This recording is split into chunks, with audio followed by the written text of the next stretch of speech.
You can't tell Modi jokes when we're having Modi on. No, it's got there are people here. He said, someone said, "What else do you do?" So he's like, only Jews would ask that kind of question. What else? That's actually one of my questions I was going to ask him. Oh, I'm sorry. I'm curious. Does he tell jokes all day? All right, guys, everyone relax because Relax. we are on Facebook. Are we? We are live. We are live. We are live. Ladies and gentlemen, welcome back to another episode of Behind the Bima. Behind the Bima, episode 8. My name is Rabbi Efrem Goldberg, honored to host you, and I am accompanied by our incredible panelists, Rabbi Philip Moskowitz, Rabbi Josh Broide. It's Wednesday night, 9 o'clock. That can only mean one thing, and that is we are going where, gentlemen? Behind the Bima. That's right. We're going behind the Bima. We've got an incredible night planned for you tonight. Breaking news. This might be the biggest night ever. We've got breaking news. We've got special guests. We've got fascinating task force updates. We've got Raffle. We've got surprise guests who may join us tonight. It's an incredible lineup. But let's begin by making a l'chaim to life. We're here. We're healthy. We're happy. And things seem like they're getting better, even though we're not yet there by a long stretch. Everyone has to continue to be careful. And so to everyone, to our listeners, and to my dear colleagues and friends, we say l'chaim, l'chaim, l'chaim. Wait, we're leaving out a big part of We're not drinking. Hold on. Hold on. Hey now. The Goldbergs had some on? big news today that I want to make a l'chaim about. We did? What happened? I didn't hear. Mazel tov, Rabbi Efrem and Yocheved Goldberg on the engagement of their daughter, Atara. Mazel tov. Ooh, Mazel tov. I heard that rumor. L'chaim, l'chaim to my Huge. daughter Atara. I love my Atara. She's a sweetheart. And Kalev Minsky, my new son, is just, he's golden. He's outstanding. It's incredible. His parents, who are now my new brother and sister, Bruce and Jill, thank you for giving Kalev to us and to the world. What a special boy. And super exciting. The only thing I could say is I wish it for everyone. We should have simchas. We'll get into later. We don't have a lot of time now. Maybe the complications of trying to have a simcha during coronavirus, and those are only compounded when you're a community leader and the eyes are upon you and you paint the target on your chest. You have to figure out how do you unroll it, how do you announce it, not only how you can do everything right for yourself, for your safety, for your well-being, how you could be an example. It's not easy. Whatever few hairs were left on my head are now gone. But again, I take that problem any day of the week. It's such a bracha, and for that we're so grateful to the Almighty. Thank you. L'chaim, l'chaim to everybody. I am l'chaim. So, that's number one. 1 second. Is it true that when you met the future mechatanim that they said, 1 second, you're Rabbi Goldberg from Behind the Bima? I'm not going to say whether they asked for an autograph or not about Behind the Bima. I can't say that here on the air. But I will say it was more exciting than any shir I give or any article I've written is when they heard that we are in fact the team that is behind the Bima. So it's Tell great. us a little bit about him. What's Kalev like? Tell us. I haven't met him. Kalev's a great guy. Let's come back to him later because we've got a lot to cover tonight. Not that I would want to dismiss him or diminish him. He's everything. Today is his day. It's Atara's day, and we're going to come back to that. It's super, super exciting. But we got a lot to cover, so we're going to come back to it, and maybe we'll even have Kalev on the air and introduce him to the world. First time. Find out a little bit about him. So as I said, there's a lot to talk about. But I want to thank our sponsor for tonight, our good friend, a BRS community member, Mark Bienenfeld. Mark's a great guy, a smart guy, and he works for BLS Financial. He is part of Bienenfeld, BLS Financial, an amazing group and organization taking care of all of your insurance needs. And, it's a depressing topic, talking about disability insurance, life insurance, and all those kinds of long-term care insurance. But if COVID-19 has taught us one thing, it's that you can never be too ready. And God forbid, this is the kind of thing that you're happy to spend money and never, ever use. You're eager to never have to need it or use it. But, the world that we see today just can't afford to take care of people who don't have insurance. And it's not necessarily fair to put that on the community. So if you have insurance needs, call our dear friend Mark Bienenfeld, Bienenfeld, M. Bienenfeld at blsfinancial.com, or you could just go to blsfinancial.com and you can find him there. There's no better time than the present to take care of all these needs and reach out to him. He's an expert. He's great. He's personable. He's loyal, and you can trust him. Do you guys have good life insurance? I do. When I first brought life insurance, the person told me, he said, don't call it life insurance, call it chas v'shalom insurance. Ooh, interesting. Right, as you said, you don't, hopefully, please God, you never need it, but you always want it there if you do. That's very religious. I thought we were getting a free policy tonight. Listen, yeah, we got the Shabbos light, and we've got our Jay Feder hats, and we thought we were each getting $1 million policy tonight, but the truth is, you'd never benefit from it anyway. thank God you wouldn't need it for a long, long time. So, Is but it around Simone? I'll tell you, it's an interesting question. Rav Moshe Feinstein was asked about buying life insurance. Do you lack trust in God? Do you lack bitachon? Do you not have faith if you buy insurance? God will provide. God will take care. God will keep you alive. What are you buying insurance for and spending the money on that premium, particularly term insurance, which is gone after you spent it 10 years, 20 years. I'm just trying to impress you guys a little bit now. Whole life, term. Sounding like Glenn and saving Mark mechanism. Yeah, exactly. So anyway, Mark is your guy. Don't put that burden. Don't not love the people in your life. Take good care of them. Call Mark. He'll take good care of you. So we're very grateful to Mark for his sponsorship tonight. We are going to be joined in just a few minutes by one of the premier Jewish comedians of our time. I mean, we know him already for a little while. I think his breakout performance was what? The Boca Raton Synagogue dinner a few years ago? For sure. When was that? What year was that? I'm not sure if our friend Matthew's listening. Maybe Matthew can share with us. Or where's our fact checker? What year? I'm going Modi 5 years ago. I'm going 5 years ago. We are not going to bring up any of the other comedy performances at shul dinners, but Modi was a home run. He wasn't the one that didn't work, right? No, he wasn't the one who walked off stage after 5 minutes. For everyone listening, that's not him. Yeah, no, Modi was a home run, and he's always a home run. And the whole idea and the essence of Behind the Bima, what we're going to try to do tonight, we try to do every week, is not, Modi's not invited on to do a comedy set. He's invited on for us to go behind the Bima with him to find out a little bit more about his life, what makes him tick. And I'm sure even in a casual conversation, he ends up being funny. So we're excited. We're looking forward to bringing Modi on. So that's going to be really fantastic. Update on the task force. What's happening? We spent like 4 or 5 hours yesterday alone in meetings, debates, deliberations, with masks, walking the campus, security team, custodial team. What would it look like to be able to come back? Now, we've been encouraged to say not reopening, because reopening suggests that you're coming back to the way it was, which we're not. So it's not reopening. It's sort of reconvening. I don't know what the right word is. Phase one. Yeah, and we were never closed. It's phasing. Right. BRS was never closed, but the campus was closed. Right. So that's been tough. I mean, Rabbi Moskowitz, you want to share what some of the debate? We've had debate with each other.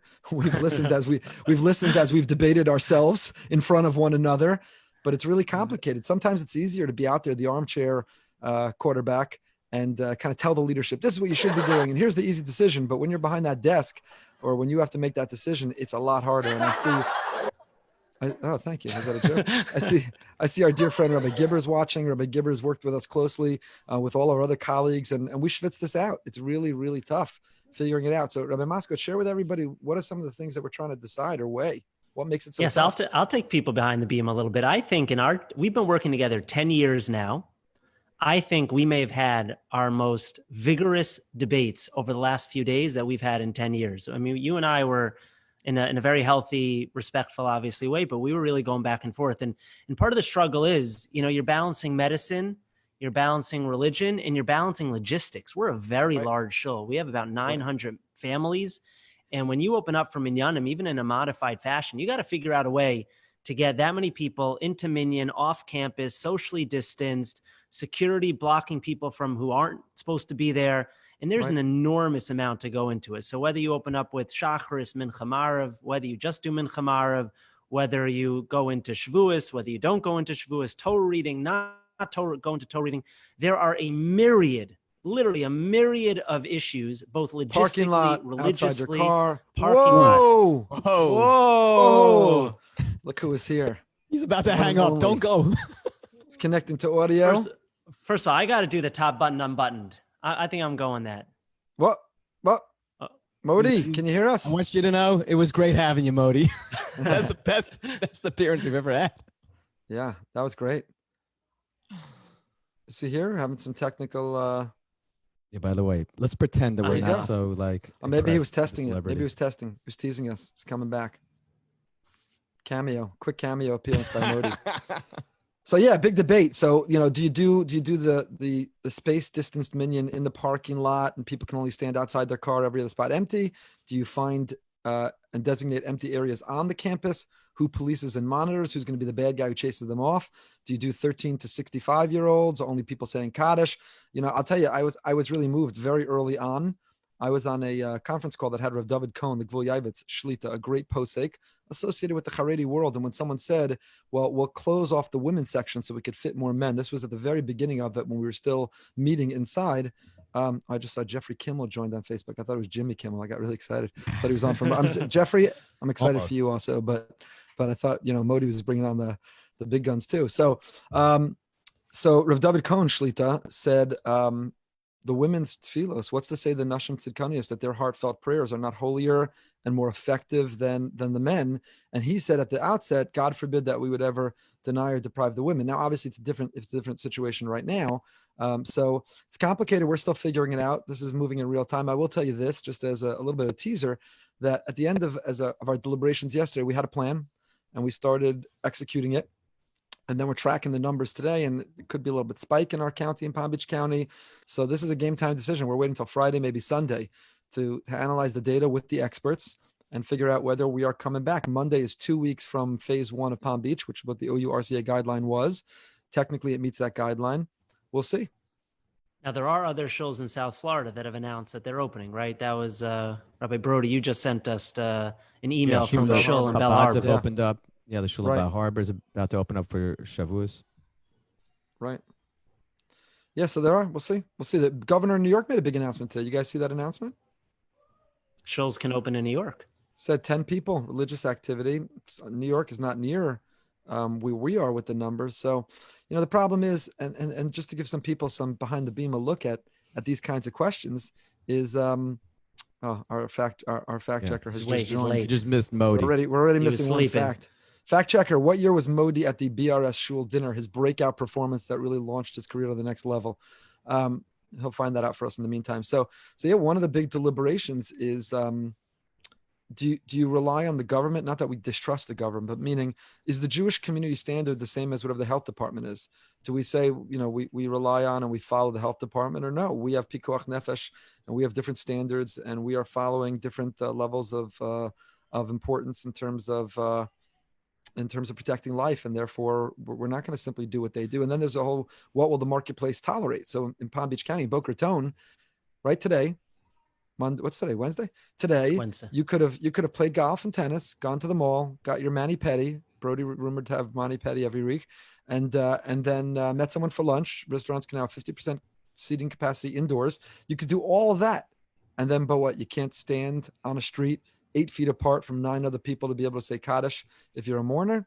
So, will the market bear that if it doesn't seem consistent or congruous to every other area of their life? What do you guys think? Are you getting a lot of questions, by the way? Are people telling you need to open? Congregants? I get 2 emails. I get 2 types of texts and emails, and I get many of them every day. Some say, you rabbis are the worst. You're not protecting us. You're not doing everything you need to. They were saying you're not really doing a good job keeping the people who shouldn't be here out, and that was before my daughter got engaged. And that's one of those that's the email people. I sent. That's the email I sent. Right. So there's that whole demographic who says, you rabbis are the worst. You claim to be protecting us. You're not really extreme. You're not taking care of it. You're not extreme enough. Everyone's talking lashon hara about you. Those are the one type of text or email I get. And then the other one is, and including from doctors, by the way, who are like, what's going on? I've gone back to so much of the rest of my life. I want to daven with a minyan already, with a mask, distanced. Nobody's saying put us back in shul, sitting right on top of each other. But nobody's in the middle that says, hey, this is a tough decision. Just want you to know I'm thinking about you. Good luck. Oh, he's back. There he is. He's back. What do you got? Tough decisions. I think he buttoned the button since we last saw him. Modi, you back? Back. How are you? We hear you, Modi. It's great to see you, man. Welcome back. I'm Rabbi Efrem Goldberg, joined with Rabbi Philip Moskowitz, Rabbi Josh Broide. And it's been a few years. We had you at our Boca Raton Synagogue shul dinner a bunch of years ago. And we said, I want you to know, we thought that might be your breakout performance. That's really when the Jewish world discovered you, and that launched your career. And it really launched our synagogue. We were like 10 families, but after you performed at that dinner, the truth is we are up to close to 900 families. So that was mutually beneficial that evening. Now we should actually pay for the job. Nah. Instead of negotiating. Wait, that check cleared. It was, no, you guys were a big shul. No, we're a big shul. I'm joking. We're a big shul back then too. We're a big shul. So thank you for being with us. We know you're busy these days, and we're all following you online. And I got to tell you, as the rabbis in the Talmud said, there's a special place in heaven for the people who keep us laughing in hard times. And you're one of those people. So this has been a tough time, and we know we could turn to you and Yoeli, and you both keep us laughing. We thank you for that. Is there a special place in heaven for people who really worry about what their backdrop is? Are you sitting in? What Kotel yeshiva are you sitting in right now? It's a fake wall of books. I actually printed out a poster of books. Why is Ben Gurion on this chat also? What do you mean? I'm just covering up the big TV. Are you running against Bibi? What are you doing over there? That's good stuff. I'm actually, Modi, my congregants think we're clowns because we have this show on Wednesday night. So I figured I'll put all these religious books behind me and they'll know that I'm actually a great budding scholar and working on that too. So, Modi, I know your comedy. I follow it and I love it. But I'll be honest, I Googled you because I wanted to do my homework for tonight. And my first question is, do people confuse you often with the current Prime Minister of India? It's not fun. I get a lot of like stuff on social media, people thinking I'm him, sending me like rants and raves about how poor they are and how they're mud. It's absolutely horrendous. But have you tried to purchase his Twitter handle, or Modi was taken by him? No, have you negotiated that? Not by him. It's by a rug company. Oh yeah, company out of India that owns all the Modi stuff. Modi's like a Schwartz in India. It's a family name. It's a family name. But what? It's so who's the main people watching this? We got people. I want you to know something.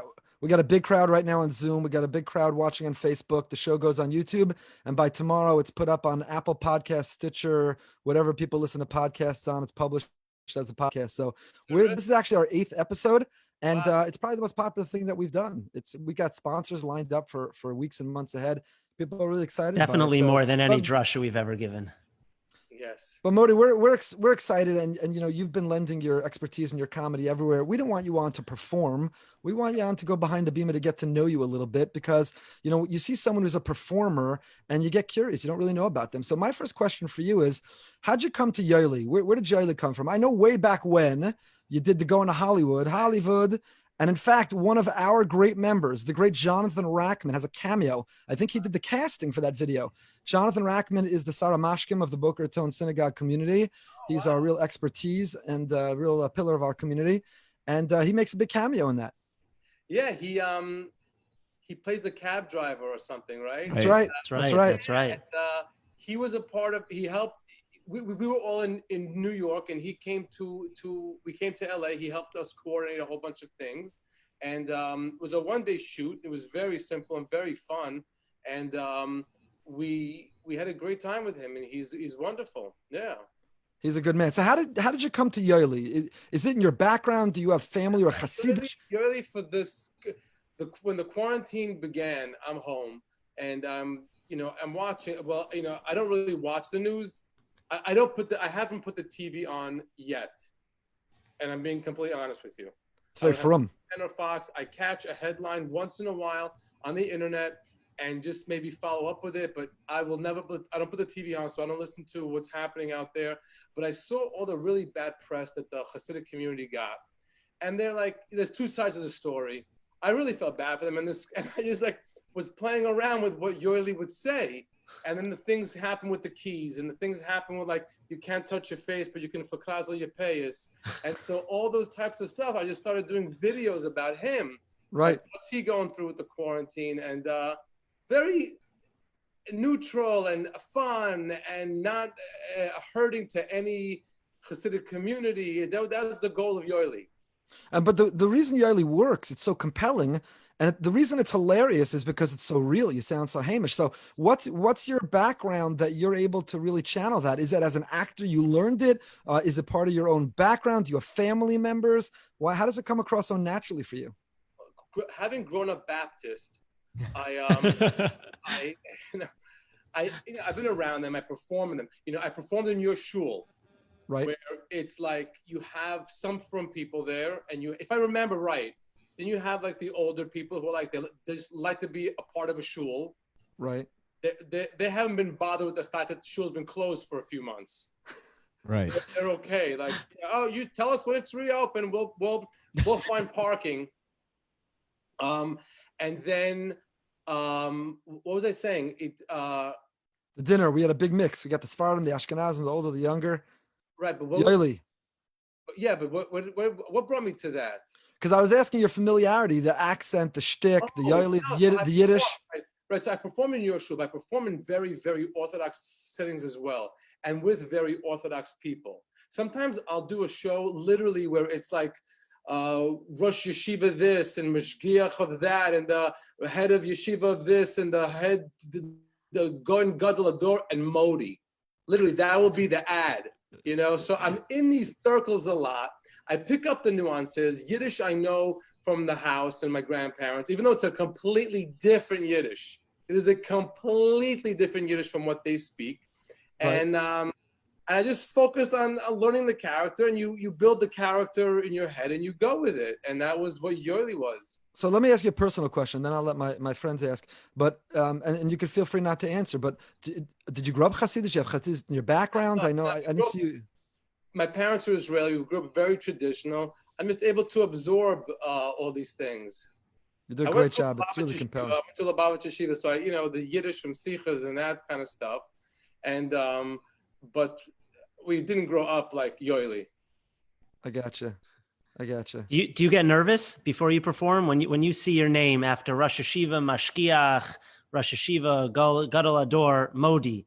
No, you get up there and you see all the Rosh Yeshivas behind you. Oh, that's my favorite. I just did, I don't know if you guys saw this last week for Lag BaOmer, they did the Atzala telethon. And when it was set up in this hall in Brooklyn where like weddings happen, and they had the band and they had the choir and they had a stage for the performers, the singers, and they had a host stage back there. It's like they went from us to them. And so all the rabbis and the heads yeshivas, and there was some from rabbis. One of them said no more hashtag because there's he's seeing women sending pictures, and it was like that. So there, every time I grabbed the mic and talked, they were like, what's going to happen next, And I had some great lines where I said, we're raising money from Lakewood and Williamsburg and Borough Park and Crown Heights. I said, everybody in these communities that's so religious, they should definitely be paying more because they get to see a show and it's not separate seating. Exactly. Those kinds of jokes, but no, I don't get nervous. I know the limits. I know the borders. I know my audience. You have to know your audience, and nothing makes me nervous. Let me ask you this. Sound and lighting. What? You get nervous when you do a roast? When you're ripping the president, or you're ripping, I've seen some roasts that you've done and some really edgy stuff. When you do the edgy stuff, are you worried about backlash or politics or? No. I did Joe Lieberman roast, and I did Ben Shapiro roast. And again, I know that room. It's like a very specific room. It's like a Comedy Central audience. It's very rich Jewish New Yorkers who lean towards the right, and I know what the joke they have and what their boundaries are, and how much the organization hiring me has to kiss the tuchus of the people that are on it. And so there's a fine line. But that's you're doing a lot of preparation then. Before you go into an audience, you're doing a lot of preparation. Who's there? What types of jokes are going to fly?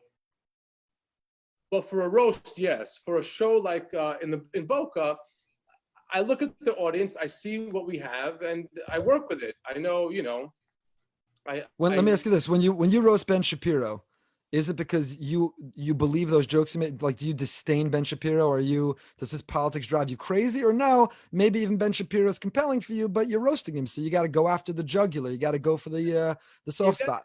You got to go for the joke. You got to go for the laugh. That's your job as a comedian. To be honest with me, the things he said, I really didn't know who he was that much, and I did my research, and I was like, wow, ew. And then it's like yucky. And then what's worse is like the guy's yucky when you see his videos and his opinion, but then when you meet him, he's so sweet and so nice. And Ted Cruz is like, hi, how are you? I thought you were great. I'm like, really? It's like, I don't know if your audience is super any which way, but I'm like, that's what it is. It's a part of the show. It's a part of the. We have to be careful because we may have Ben Shapiro on at some point. Not because of politics. We want to go behind the Bima with. He grew up religious. Went to Yeshiva education, L.A. And I'll tell you, I have a question for him that I have for you too. Is that for him, in his case, he's wearing a kippah and he's sort of representing the Jewish people. So much of your humor is built on the Jewish community. And of course, it's realistic. You're touching Jackie Mason. We laugh our head off. Jerry Seinfeld, when he makes jokes connected to our community, it relates, it resonates for us. So do you feel any responsibility, or does it weigh on you how you're projecting the Jewish community to a secular or non-Jewish audience? Their impression of the Jewish community is through your jokes, or you're trying to make people laugh and whatever it takes? I think that whole thing of wearing a yarmulke and your Kiddush Hashem, that went out the door a while ago. I think we can all move on from that, no? Well, we got some adversaries in the world. We're still trying to make a good impression. Of course. I mean, but Ben Shapiro wearing a yarmulke, it's just a part of his shtick. He's a genius. The way he gets his point across and nails it and can't be rebuted, you can't fight him on it, is genius. The fact that he's saying that the gays don't have a right and this doesn't have a right, okay, but you're watching a show. There's comedians that talk about all kinds of filthy stuff, but if it's funny and done well, you're impressed by it. Yes, he's dirty. Yes, he's talking about something schmutzy, but he's doing it well. It's not just curses for the sake of curses. Don't look at me, the three of you, like you've so never... what? No, I'm curious. Hold on. I have so many questions now. Hold on. What is this? What's the... No. What's the key then to a good joke, right? You get up there. What's the key to nailing a good joke? Is it timing? Is it the voice modulations? Timing, delivery, knowing who you're delivering the joke to. It's a whole bunch of things, but it's, I saw one of my friends is Jim Norton and Dave Attell. These guys are very dirty topics, but they deliver it in such a beautiful way. Ben Shapiro is talking this nourishkeit, but he delivers it in such a great way. Just for the record, the Behind the Bima does neither endorse or reject the endorsement or rejection of Ben Shapiro. Just as an announcement, Behind the Bima, these rabbis are all bald, but they're putting their yarmulkes in a wig. I don't like any of it that's happening right now. It's fair enough. Okay, let's go back. Rabbi Broide, what do you got? No, so first of all, how excited are you right now for this Corona? There must be so much material. A lot of you walk into in like a shul right now. What's going to happen when everything reopens? I can't wait for it to reopen. But in the meantime, I've leaned into it. I've been doing these Zoom shows. I've been doing videos. I doubled my fan base on social media, just connecting with people, writing them, talking to them.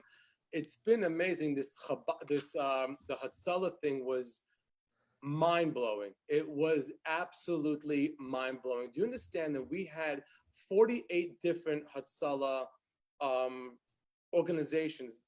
Viewers, I'm not sure if they know what Hatzalah is. It's the Jewish Ambulance Corps. I really don't know. I'm seeing 3 rabbis. I don't know who else is watching this. So it might just be the 3 of us. And they're located all over the world.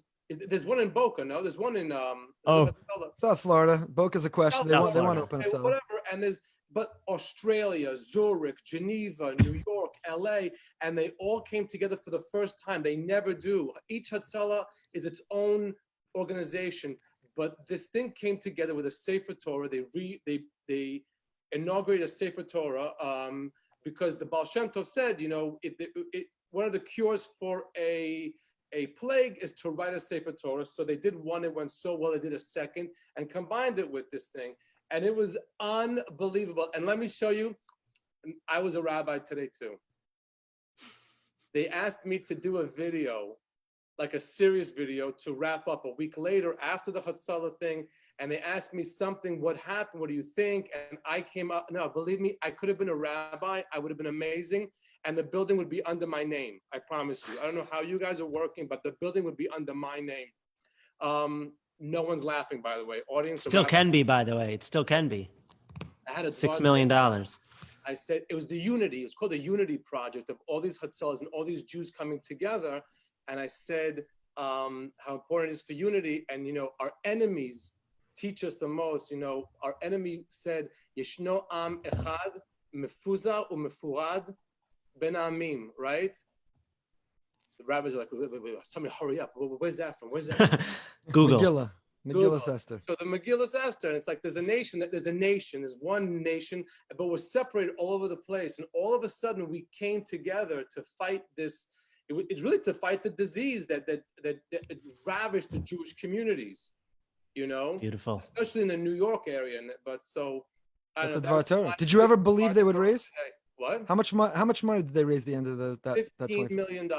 That's unbelievable. No, it was unbelievable. That's amazing. That's amazing. What was your cut? So wait, hold on. So Modi, you said you could be a rabbi. Here's my question, because you're talking to three rabbis here, and my biggest fear in the rabbinate, literally, is starting off a sermon with a joke, because if that joke flops, you're like finished. I mean, you're like playing catch up the rest of the time. Do you ever have that when you tell a joke? You're nervous about the delivery. What if it flops? How do you recover from it? What advice would you have to three unfunny rabbis trying to tell jokes to start off sermons? You guys are not funny. I know Rabbi Efrem is very funny, and you guys have this advantage. They are not looking for a joke from you. They're not looking for the joke from you. So they're already, all their guards are down. Ladies and gentlemen, you see them on HBO, comedian Modi. Now they're like, make us laugh. You're just like, you walk up there, you drop your books, you this and that, you think for a minute, you adjust your yarmulke, and then you hit him with a joke. If it hits, it hits. If not, you just go right into the Gemara Shteitazoi. And then you go right into it, and and they don't even know you tried to do a joke. It's a win-win for you either way. Either way. I like that. So that's the recovery. Just move on. Yeah. Oh yeah. What are you going to acknowledge it when you sit there for an hour and a half? My wife liked it when she was preparing the chulin. That's usually. All right, Modi, we said we weren't going to take too much of your time. Anything you want? What do you want the Jewish world to know about you that they don't know, that they don't appreciate? You wish they really appreciated more about you, or they don't get about you? Is there something you wish they knew? Nah, be in touch. Just really be in touch at Modi_live. I've been really getting to social media. I doubled my followers. I never focused on that stuff, but I'm sitting at home. I'm talking to them. They're telling me their stories. I had amazing communications with people. I've been telling these jokes every day. If it's not like a clip or a video, a regular joke. Why? People hear the joke. They've heard it a million times. They're reminded of the joke. They tell it to their friend. He remembers a joke and tells it back to them. Now they're busy with the day sharing jokes instead of Dr. Fakachi said you can't touch the surface. So you understand, it's like a different. It's just good. So if anything, any of your audience has any questions, visit me at Modi_live on Instagram, and we'll be in touch. And we appreciate it. Before you know it. We appreciate a lot you're coming on. And I want to just say one of the things I admire about your comedy, although we have different perspectives on Kiddush Hashem, but one of the things I admire about your comedy is that you can make us laugh, keeping it clean. So you talk about the Sfardim, you make fun of the Hatzalah, you talk about things that are real to us, you call us out on our stuff, and you keep us laughing. The Yaeli is hilarious because it's real. And that takes, I think, sometimes it's easier when you can use the profanity, you can use the curse, you can use the whatever. When you keep it clean and you can still make people laugh, I think it takes an even greater level of intelligence and insight. And I admire that about you. So thanks for keeping us all laughing during this time and other times. And we can't wait to bring you back to Boca. Stay safe, stay healthy. All the best, guys. Thank you very much. Thank you, Modi. All right. Thanks for joining us tonight. We appreciate it. I'm telling you. All right, you, boys. You should see that was great. When BRS reopens and people are going to be with this ruler, how far away do you have to stand from one another, what you can do, what you can't do. He's going to have a whole routine. He is. Listen, he's a good guy. We obviously we don't see the same things. He's not a perfect. I don't think he's observant in his own life. And even though he sounds like, and I think people hold him accountable like this, he sounds like he graduated Bubov when he does his Yaeli character. He went to Vision, but the truth is he went to public school. He grew up in Woodmere, went to public school, had Israeli parents, traditional but secular, and so you shouldn't expect him to be on the same page. We didn't have Modi on because we want him to share Das Torah. We had him on to make us laugh and give us some insights behind the Bima, what it's like to be a comedian. And I'm so grateful. I know you guys are that he did, because his time is valuable. He gets paid for his time, and he joined us tonight just to make us laugh. So amazing. Yeah, he's good. And he had a great Dvar Torah. He did. That was nice. A little throwback to the Megillah. That was good. Boys, I think it might be time for a raffle. Raffle. Oh, so last week's sponsor, and this week again, we're so grateful to Mark Bienenfeld of BLS Financial, blsfinancial.com. But last week's sponsor, J. Feder Jewelers, who's your jeweler, jfeder.com, Yisrael and Dvorah Feder. They gave us a $500 gift certificate to J. Feder Jewelers, $500 And the winner is going to get this laminated gift certificate. You could use it as a placemat. It doubles also as you can put in your windshield to keep your car cool, or you could turn it in for a $500 piece of jewelry. I don't know. The jewelry may start at like $5 million. So 500. No, I'm just joking. They'll work with you. They got some great things there. So we're ready to raffle it off. We said last week that anyone who shares the show is entered in the raffle. So let's do this quickly and get on with the show. But who's going to take us home? Let's do this raffle live on the air behind the Bima. This is real money. I got it. Here we go. This is 500 smackaroos. $500. $500. Here we go.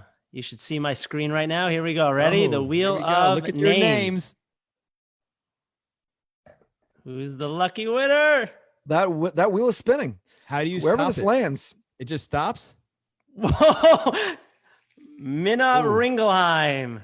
Minna Ringelheim, Mazel Tov. Congratulations, Minna. You are the winner of a $500 placemat. Now, you are the winner of a $500 gift certificate. jfeder.com, JFeder Jewelers. Our friends Yisrael and Dvorah will be happy to work with you. And thank you to them. And I don't know, can they still get a 20% discount on one piece of jewelry, one item? Is that true? Yisrael will work with them. Yeah, they'll work with them for one more week. So listen, the truth is, buy the jewelry and then buy the life insurance policy so that the person bedecked in the jewelry is not going to look elsewhere because they want to stay with you because they'll be protected. They'll have that life insurance policy. It'll be fantastic. So we're really so grateful to all of our generous sponsors. So gentlemen, we talked about some of the challenges about reopening, the questions, and we'll see whether the numbers have spiked, hospitalizations, new confirmations or not. Palm Beach County, are we in a position to resume outdoor minyanim? Do you think people are compliant in general? Do you think that in our community, when I say our community, I don't mean Boca Raton Synagogue, I mean the greater Boca community, I mean the greater South Florida community. Do you think for the most part, people are following the community norms, whatever the community leaders are saying? No. I don't know. I haven't seen anyone. 2.5 months. You say, well, Rabbi Broide's been in a bunker underground. He's been wearing the same clothing he hasn't showered in 3 months. Rabbi Moskowitz, though, why do you say no? That was a quick no. That was a quick no. And by the way, let me just cut you off for 1 second. Our chat is wide open. The chat's open on Zoom. People are commenting all over Facebook. We love to go back and forth and communicate with you. So let us know what you're thinking. Go ahead.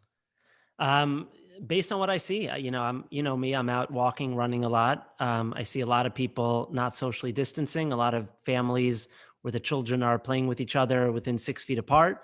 When I'm running off the circle, again, this is not a Boca Raton Synagogue issue, but when I'm running off the circle, one of my pet peeves, there has to be an etiquette for how you're walking down a sidewalk, right? Now, if I'm walking one way and you're coming the other way, who moves first?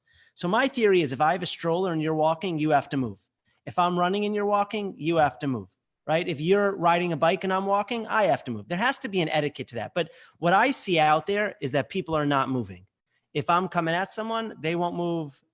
Sometimes, I'll try to move, but they're completely irreverent to the rules of social distancing, and they simply don't care. I think there's a lot of coronavirus fatigue right now. I'll tell you what I heard from my mother, who goes walking with some of the older. Your mother makes her way on every episode. I love her. Mrs. Brody's the best, but she makes her way to every episode. She says that her friends, they do socially distance. They keep 6 feet apart, but they can't hear each other when they're talking to each other. Probably better that your mom didn't make an appearance here. So I'll tell you this, and then we'll move on because we actually have a surprise special guest coming up next. But I would say this is that I think people are compliant. I agree with you in terms of people are walking too close to each other. People may have even stood in a driveway or a backyard too close to each other. But I am blown away, with the exception of one of our colleagues in an area right near us who had to send out a very harsh letter about a rogue minyan.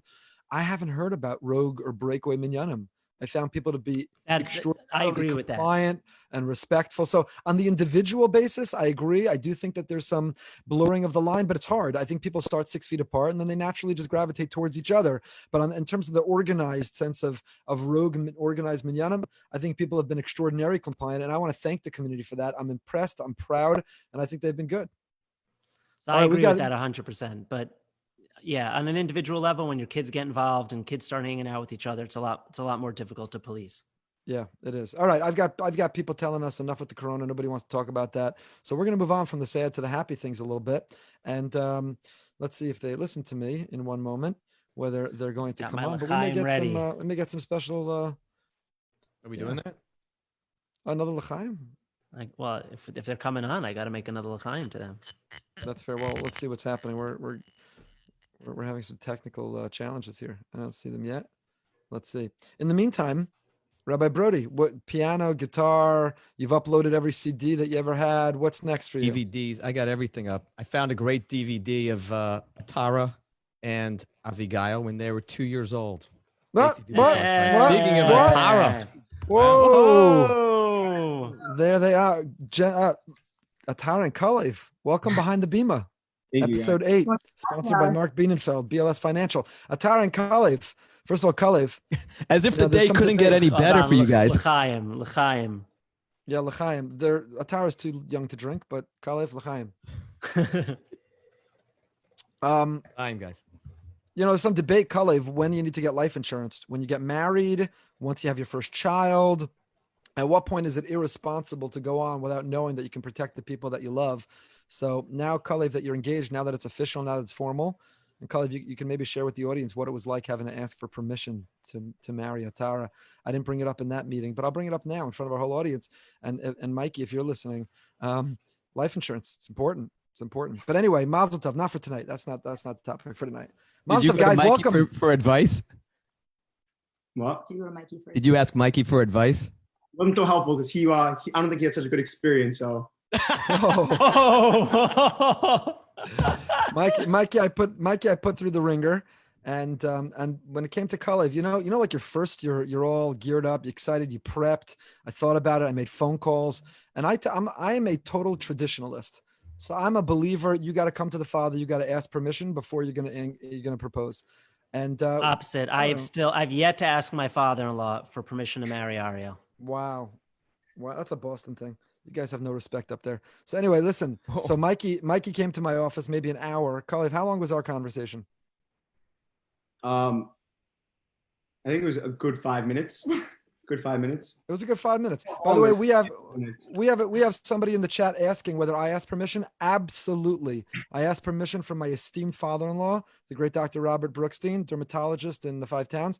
And he gave me permission. He may regret it now, but he gave me permission. So absolutely, 100%. What does that mean, though? What are you asking permission for? It's a traditional thing. It's what's right. It's the correct thing to do. But you know, like in the frum world, you knew they were going to get married, right? So what was he asking permission for? Fair color. That's really why he does it. He has to like build it up, like, oh my gosh, like you can't marry her until we have the intense conversation, and then they just make all chaim. It's nothing in the end. No, there was an exchange of some divrei Torah that talked about responsibility. There were questions. How do you plan on taking care of, supporting? You know that my daughter is the most precious thing in the world to me. I would literally die to take care of her. And if you're not going to take care of her, or if I ever feel it's disrespected, and I think that was with Mikey. I think Kalev had already proven to himself that he was going to take good care of her. So not that Mikey hadn't, but because of the circumstance. Mikey more than had. Mikey had already for 6 years. I don't know which is more awkward. All behind my back. I don't know which is more awkward, this or the Ben Shapiro Modi conversation. Right. Did you use the Alan Berger line on him? No. Mikey's the best. Listen, I'll tell you the truth. Mikey's the best because Mikey was helping Kalev and Mikey was also helping me. He's, we both love him. We're both close. So here's, we don't want to take too much of your time. Big day for you, engagement day. But tell our audience what it was like. What was it like dating? You obviously were dating and you were very serious even before this pandemic ever hit. Kalev had flown down to meet us even before Purim. But what was it like dating over Zoom? Andrew? Go for it. Well, in the beginning, I think the hardest part was that you didn't know how long this was going to go on. So in your head, it's like, I could probably FaceTime, date for like a week, 2 weeks max. Then you kind of like run out of things to do because it's a lot of talking. So you gotta make use of your time on FaceTime and try to, it's registered trademark. And you gotta come up with activities. You gotta like think outside the box. We did some painting stuff. We painted together, played some board games, things like creative. that. We thought of some creative activities. With the help of a lot of people. A lot of people give us different ideas. That's great. What would you tell young people who are dating? Do you think that you can start dating over Zoom, or it only worked because you were already very deep into the relationship? Can you have a first date over Zoom? No way. Absolutely not. Maybe a first, but you can't. I don't think you continue. You don't know what the person looks like. You don't know how they interact with other people. You don't know what it's like in person being with them. You're missing a whole aspect of the relationship. Interesting. Wait, Kalev, hold on. Can you tell us a little bit about yourself? The Goldbergs know you. Rabbi Goldberg knows you. Atara knows you. Rabbi Broide and I, and the 140 people watching on Facebook and the 133 on Zoom, do not know you at all. Tell us a little bit about yourself. You seem very calm and confident, considering you're marrying into such a prestigious family and you're on such a prestigious show. So I want to know what's behind Kalev. Behind Kalev. What is I heard I would be good friends with your father. We won't talk about that part. He's a future, by the way, future guest. Bruce Minsky, future guest. Look him up on YouTube. Can't wait. Amazing musician. Future guest on Behind the Bima. So I am currently learning in Shar Yashiv. I'm from Muncie. I went to Reshit. I went to Torrey County, Bergen County, and Teaneck. And yeah, now I'm kind of just. Did you play any sports in high school? Oh, great question. Thank you for that. I actually was a 3-time champion in hockey. Storm, right? The Storm? Storm. I was the captain of the hockey team. I played soccer, captain of the soccer team. Played some tennis and track. Captain of track. I had a busy high school experience, definitely. Maybe you could play teach Rabbi JC? Goldberg a thing or two. While maintaining his 4.0 GPA and. He's a good boy. He's a good boy. But we don't want to take too much of your time. We don't want to make this too much about us. So, and I'm getting a lot of texts. I may need somewhere to sleep tonight, some socially distanced couch somewhere. I'm in big trouble. So let me just close by clarifying a few things. I love Mikey Pearl. He's the greatest. And the truth is, Mikey and Racheli. Mikey is amazing friends with Kalev, and Mikey and Racheli, while they don't deserve all the credit, they deserve a lot of the credit behind the shidduch. And it's an amazing thing when your oldest two daughters can marry two good friends, and you're building up a whole base medrash and a chevra within your home. And it's a great bracha we don't take lightly. We're deeply grateful to HaKadosh Baruch Hu. So thank you. And thank you guys for coming on. And you have a message for young people out. Let's make this educational, informative, a message for friends, colleagues, young people about dating. Everybody should think of making shidduchim, think of other people. Well, what's your message? Is you. I think it's important for everyone to always have in mind and don't try to stay too self-centered in dating, because a lot of people, the more people that talk about it, the more people that know each other can make a lot of shit up, and it's very important. Beautiful. That's a beautiful message. All If you right, ever have guys. any Thank you problems with father-in-law, just let us know. We can help you out. Yeah, we got your back. Thank you guys. Thank you guys so much for coming on. And if you don't mind, the next 15 minutes or so, just put in a good word for me for when this is over. Love you guys. Mazel tov. Mazel tov. Mazel tov. All right. Wow. Great, dude. What's it like? What's it like? You both have married daughters, Rabbi Goldberg. Your daughters got engaged. What does that feel like? It makes you old quickly, but it's a beautiful thing. It makes you feel very blessed, very blessed. And I think of the parents out there who are desperate for their children, and we daven for them. We hope everybody can find their other half, those who are looking. We want people to find their bashert, and we want parents to know the experience of marrying off their children. And I think that for Yocheved and I, we take that's very much on our minds all the time, is that while we feel blessed, we want to be sensitive to the people who are hopeful to be in that situation soon. And so we think of them and daven for them. And I think that we shouldn't freeze shidduchim. Part of this simcha, and I don't know if you want to go there now, but there are people. I knew that we were being in the public light, that there were people who would be critical or question, or why couldn't they wait to get engaged? And you're the one who said that New Yorkers shouldn't come to Florida. I remember I had somebody threatening to throw a brick through the window for saying that.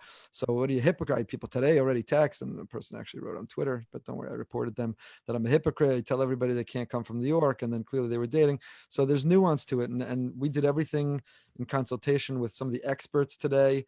We're so grateful to Rabbi Dr. Glatt and Dr. Stuart Dietrich and a local head of a COVID ICU, and we didn't make a move without them. And the first question I asked all of them when the relationship was progressing and Kalev was still up north was, is there a way to do this safely? Because if we can't, we'll wait 6 months or 6 years or whatever it would take. We would never compromise their health, our health, or the community's health by doing it.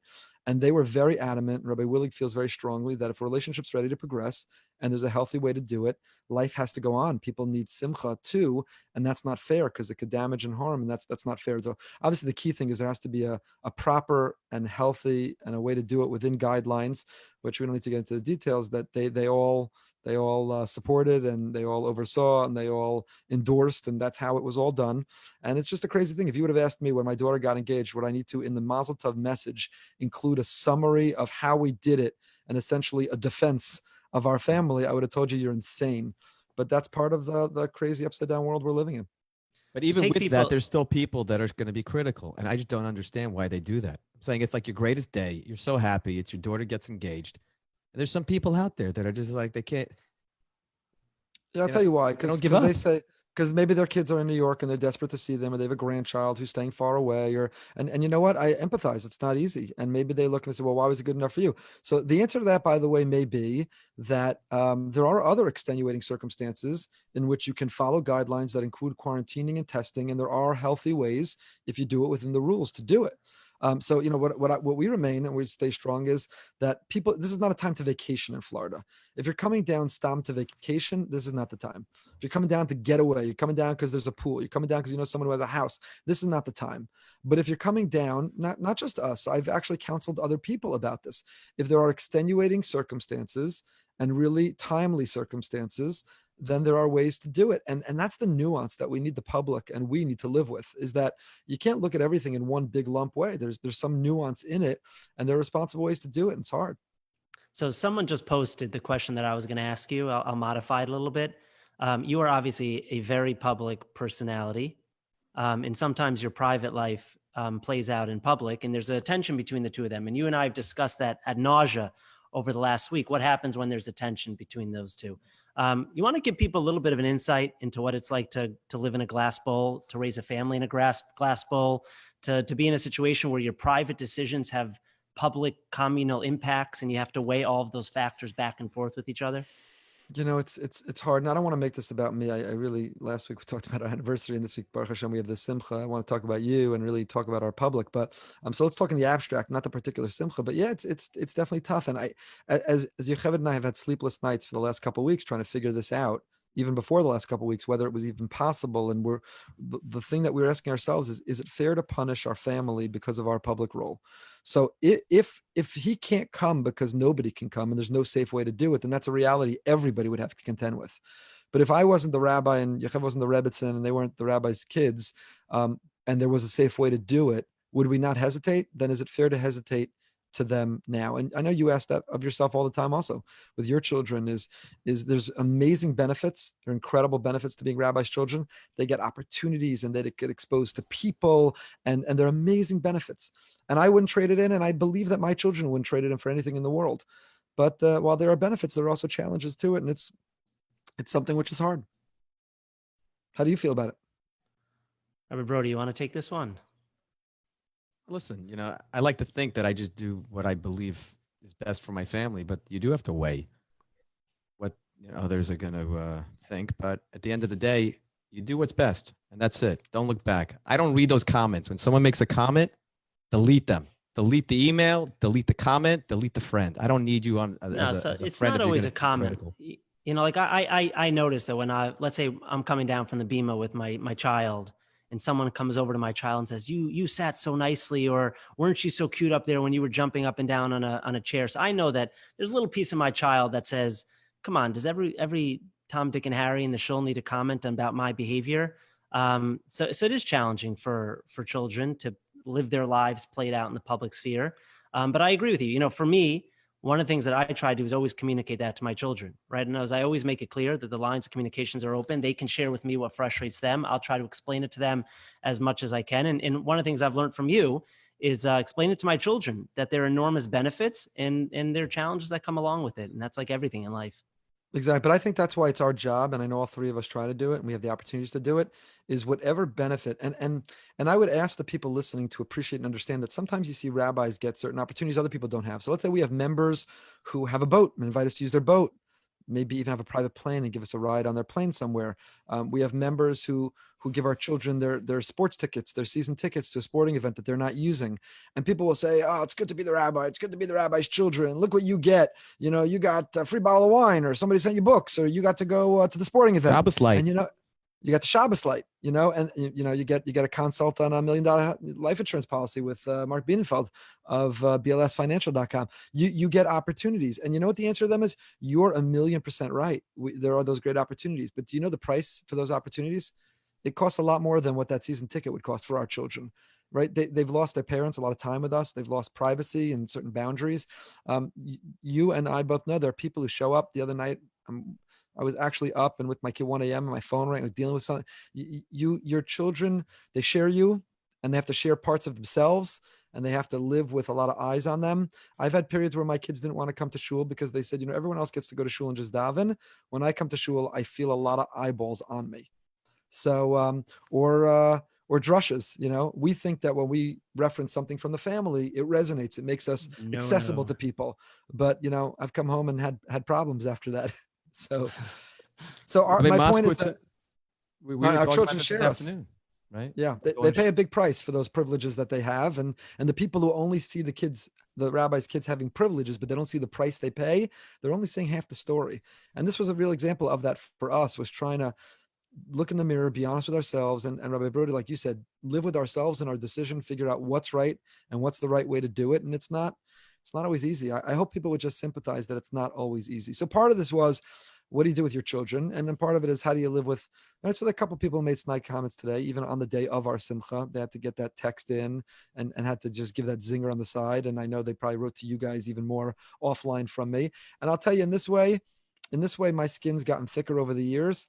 But here's the tragedy of that. And then I'll turn it back to you, and we got to start heading towards the close. The tragedy of our skin getting thicker is that it's a disservice to our members. Because what makes us good rabbis, or what makes a rabbi a good rabbi, is feeling, is being genuine, is crying, is taking it personally and seriously. So the more, you can't have it both ways, right? If we have thicker skin in order to be able to not take to heart some of those comments, then it's just going to make us a little bit more callous and cold in order to connect with you when you need us. So you don't want us to be that way. And if you don't want us to be that way, then also honor and respect that maybe what you think is just a casual little comment, your little zinger, it can hurt. So it's that balance of trying to figure out whether to grow thick skin, even though that will have unintended consequences, or try to keep your skin thin. I don't know how far this metaphor goes, and it'll make you a better rabbi. It'll make you a better rabbi, but it makes you vulnerable to getting black and blue. All right. Anyway, what do you guys think? The rabbi, we were talking about this today, right? About going back to shul, how it's so nice that our kids get to be with us a lot more, and going back, they're going to. Right? We were talking. For my children, I have younger children than the two of you. I mean, you have young children, but I don't have older children yet. But predominantly, their relationship with me and shul is me running out of the house, right? I'm running out of the house in the morning for shacharis. I'm running out of the house for mincha marav at night, which always comes either during dinner, bedtime, or bath time, inevitably. So that's their relationship to that. In coronavirus has been a real eye-opening experience for them of what happens when daddy's not always running out to meetings, and even when we have meetings on Zoom, it's very different. You don't have to get there 5 minutes early. You're not getting in the car. It's a very different experience to just pop into your other room and to be able to talk from there. Yeah, Yocheved overhears our debates, and she's dreading. She misses the shul like crazy. And I actually wrote my article for this week as a love letter to the shul, not the people, but the building itself, what I miss about it. And I desperately miss the shul. You do, we do, she does. So on the one hand, she's desperate for us to be back, but she's also like, I know that when it opens, it's basically Zeigazun. It was nice knowing you. And it's been amazing, this part of it. So it's complicated. Let me close by saying this. We're not having this conversation so that anybody has sympathy for us. We know you love us. We love you. Don't feel like you need to comfort us or sympathize with us. We appreciate it. We're having it to give you a little insight behind the Bima in some of the decisions and some of the thinking that goes on. Again, don't feel bad for us. We have the greatest, most blessed lives. We are the dear Rabbi Broide, Rabbi Moskowitz, and I, the three of us are among the closest friends. We have a great time. We have the greatest lives. We love our job. We love everything about it. So don't feel bad for us. We wouldn't trade it for anything in the entire world. We got about a minute to go. Closing thoughts, rabbis. I'm still going with the Omer. First time I think I actually might make it. I don't think I've ever made it to Shavuos with all 49. That's transparent. Thank you for that honesty. We appreciate that. Very excited. Appreciate that honesty. Rabbi Moskowitz, closing thought? I'm still going as well. I've never not gone the whole way. So I'm excited. I'm excited to make it there this time as well. I'm looking forward to shul opening again. I'm looking forward to seeing people and to minyanim. And I'm looking forward to taking parts of what I learned over this experience alongside with me. And that's your great article. Rabbi Moskowitz, we talked about last week, has become a prolific author. He wrote another great article this week. Check out his latest great article online. You don't want to miss it.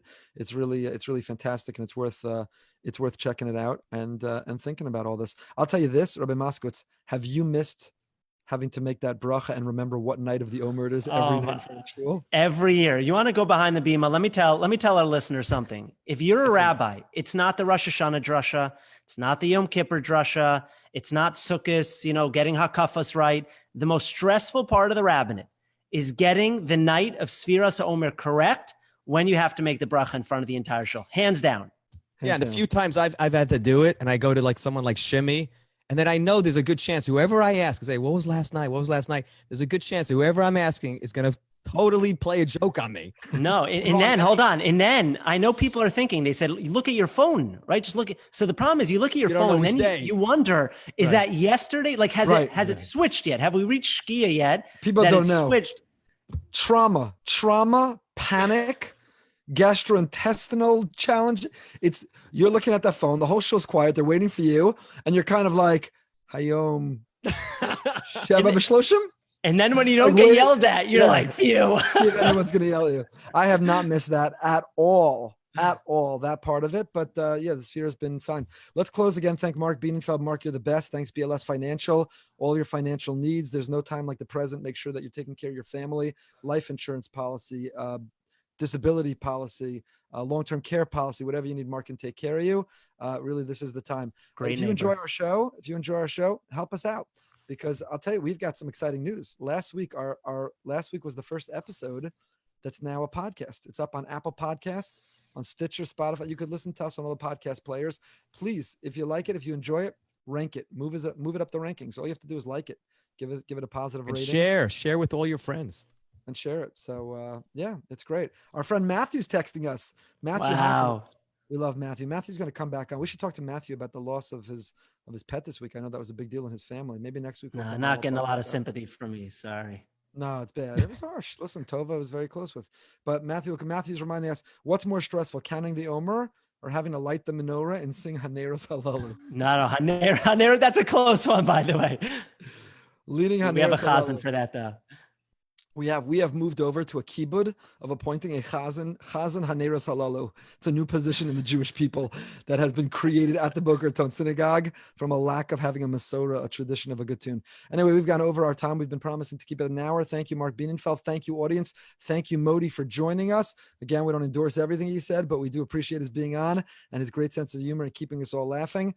Thank you, Rabbi Moskowitz. Thank you, Rabbi Broide. I'm Rabbi Goldberg. Thank you for coming behind the Bima and reminding you, stay happy, stay healthy, stay holy. We'll see you next week.